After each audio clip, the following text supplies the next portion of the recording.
Voilà Maxime Prévost, la dégringolade annoncée finalement, elle n'a pas eu lieu, c'est surtout ça que vous allez retenir j'imagine.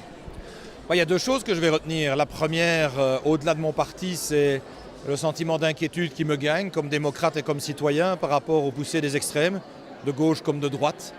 Et ça, honnêtement, je ne peux pas cacher ma préoccupation, parce que si on savait très bien qu'avec une NVA forte, ça n'allait pas être simple, avec un Vlaams Belang qui progresse dans une telle proportion, une NVA qui se dit prête à faire sauter le cordon sanitaire et à travailler avec elle, c'est réellement les fondements de la démocratie belge qui sont en danger. Et ce n'est pas que du slogan, hélas, ce sont des faits désormais. Et puis pour ce qui concerne le CDH, nous savions bien, tout le monde le prédisait, que nous allions réaliser un résultat moins favorable qu'il y a 5 ans. Mais en 4 modestes et petits mois depuis lesquels j'assume la présidence, avoir pu faire mentir les sondages, nous annoncer à plus de 12% et donc bien au-delà de ce qui avait été pronostiqué, c'est vrai, c'est une source de satisfaction. Mais en Wallonie, l'objectif c'était quand même de rester la troisième force politique, non? Même pas, vous m'avez d'ailleurs jamais entendu formuler cet objectif. Mon souhait était de faire mentir les sondages, de rester avec un nombre de députés suffisant que pour être toujours une force d'action et de proposition dans le paysage francophone, en Wallonie comme à Bruxelles et au niveau fédéral. C'est le cas. Alors bien entendu, comme nous faisons un score en deçà de 2014, il y aura probablement ci et là l'un ou l'autre siège que nous perdrons. Sur le plan humain, c'est toujours délicat par rapport à des collègues qui sont impliqués avec passion pendant plusieurs années. Mais on reste avec plus d'une douzaine de pourcents, si j'en crois les résultats qu'on m'annonce à ce stade, une force politique qui continuera de compter.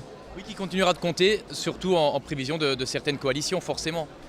Oui, mais c'est vrai qu'avec modestie, je constate qu'aujourd'hui, nous ne sommes pas en position de pouvoir revendiquer une prise d'initiative quelconque. Il faut être humble, saluer aussi la progression d'autres formations politiques comme Écolo, avec beaucoup d'élégance. Et d'autre part, comme le CDH a toujours et continuera d'être un parti de solution, si à un moment donné, une main nous est tendue pour pouvoir débloquer des situations, pour pouvoir nous associer à un projet qui fait sens pour nous et nos valeurs, alors on restera disponible, mais pas à n'importe quel prix. Oui, vous attendez des appels, concrètement, là-bas. Je ne suis pas en capacité moi-même de prendre l'initiative, donc on verra comment les choses vont se décanter, vont pouvoir se proposer. L'opposition n'est pas une option qui est rejetée, ça peut être un scénario, mais s'il faut être une force à nouveau de solution, le CDH l'analysera avec beaucoup de responsabilité. Vous avez parlé de la montée des extrêmes, forcément des extrêmes droites, mais il y a aussi la montée du PTB en Wallonie, vous en pensez quoi?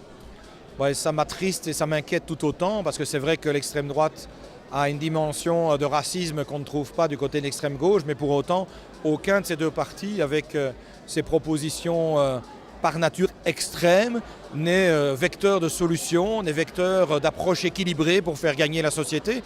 Et donc, je ne peux pas envisager de travailler ni avec le Vlaams Belang, ni avec le PTB. Vous pensez que ça va être quoi votre rôle au niveau fédéral alors, maintenant? Je l'ignore à ce stade, c'est encore trop tôt pour le dire, dès lors que tous les résultats ne sont pas encore connus, que le nombre exact de sièges n'est pas déterminé. Le CDH reste un parti de responsabilité et de solution, un parti aussi de conviction. Et donc je ne vais pas chercher à tout prix la langue pendante à rentrer dans un exécutif. L'opposition peut réellement être l'occasion de ressourcer aussi et d'apporter la preuve de la modernité de notre projet et de nos valeurs. Mais si à un moment donné, pour débloquer le pays, le faire gagner, éviter que celui-ci ne parte en sucette, le CDH peut aider. On analysera avec sérénité les options sur la table.